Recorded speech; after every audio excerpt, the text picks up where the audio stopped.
Welcome to Built by a Boss. I'm your host, Evolyn Brooks. Today's episode is about how to eliminate destructive behavior in your business before it leads to a PR crisis that could ruin your company for good. Lately, the headlines are full of CEOs and government officials who are stepping down due to some type of misconduct. It's so easy to numb ourselves to it all until it impacts your business or the company you work for. Some people might say it's just a few bad actors, but that's not always true. The founder's values always mirror the company's values, and when a coercive or transactional leader takes the reins, every choice they make can shape the corporate culture and impact your day-to-day life at work. That's why a core value statement is important if you're a leader or founder of a business. The founder's core values are basically an unwritten employee handbook. The top leadership at a company sets the rules on how everyone else is going to behave, even when the words are unspoken. And if you don't like what's going on behind the office doors, you will have to decide if you're going to turn a blind eye, throw up your hands and say all business is just cutthroat, blow the whistle, or leave and look for a new job. Core values are the heartbeat of a business. They are the beliefs and principles that guide the actions of your team and illustrate how your company operates to your customers. You may already have a mission statement or a vision statement, but they are not the same as a core value statement. A mission statement explains what a company does. A vision statement explains your goal for the future and what you aspire to be.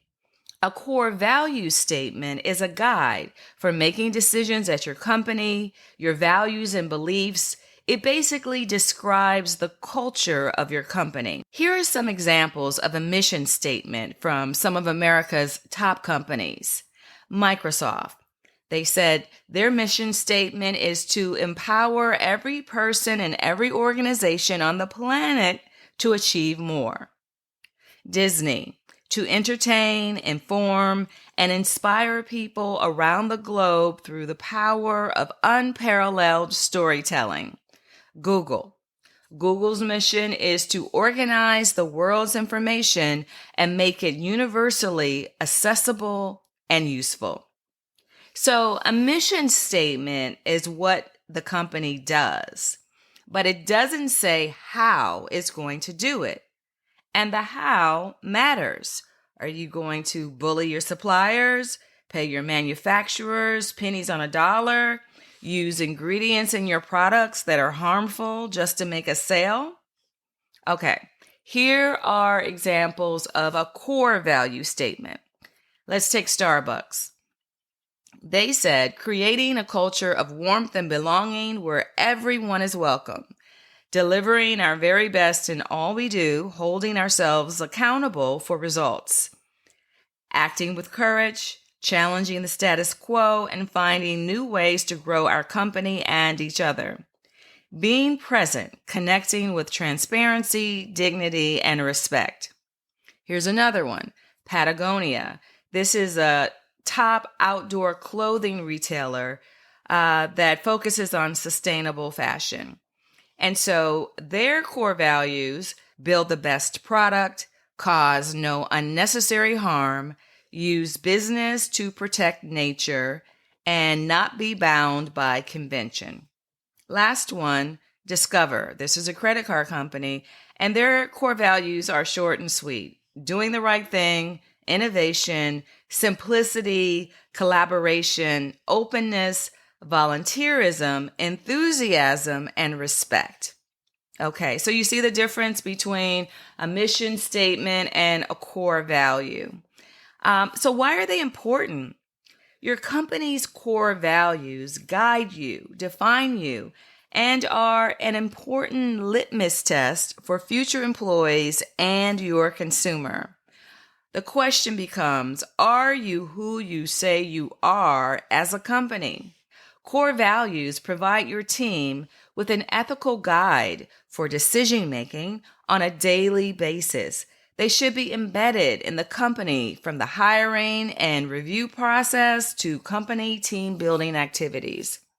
And we should always be evaluating our core values to see if they ring true inside and outside of the company, because our world is always changing. That's one of the reasons why we love product reviews. It's how we are able to get behind the glossy sheen of a company's packaging or advertising campaign to find out from the people if a product really works. So, do you have core values for your company? If you don't, now is a great time to create them. But how do you develop core values? Well, first, you want to create your vision and mission statements so you're clear about what your company does and your aspiration for the future. Next, brainstorm a list of short, meaningful, and specific values that resonate with your mission and vision, and then pick about 5 of them to start. Share the values with your team or someone whose opinion you care about and get feedback.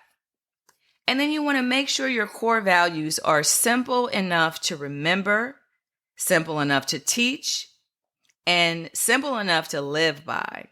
Your core values should be so embedded in the minds of your team members that when they spot bad behavior, they will reinforce your beliefs by saying or implying, "That's not how we do things here." Now, it may take some time to narrow down what values are important to you.